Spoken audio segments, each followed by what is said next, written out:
خلطه حلوه قوي يا جماعه. جارتي قالت لي عليها، وبعدين قلت لها طب هاتي لي منها، فجابت لي منها. هي لسه بعتها لي، فقلت ما اصورها معاكم بقى تقول لكم على اللي فيها. هي بتشكر فيها جامد والله، بتقول لي بحط منها على البطاطس وعلى الفراخ وقالت لي فيها شعر يعني. فقلت لها هاتي لي يا ام سلمى ايه ب 20 جنيه كده ما اجربها. فلسه بحتلي بنتها دلوقتي، ففتحتها كده وقلت لما اقول لكم على اللي فيها. فيها ايه؟ فيها كبابه صيني، وفيها قرفه، وفيها مستكه حبتين 3 مستكه كده، ما تكتروش من المستكه على الاكل.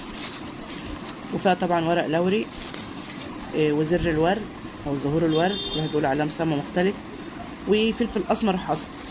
ولقيت فيها برضو ايه حبهان، وتحط الكميه اللي انت عايزاها بقى.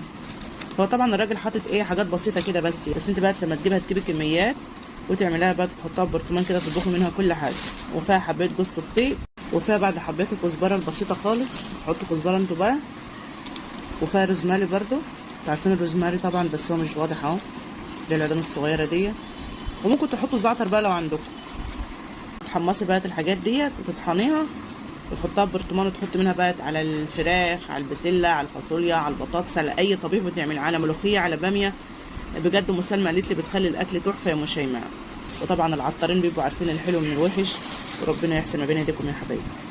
ما تنسوش بقى يا حبايبي تدعموني باللايك والشير والاشتراك بالقناه. مع السلامه.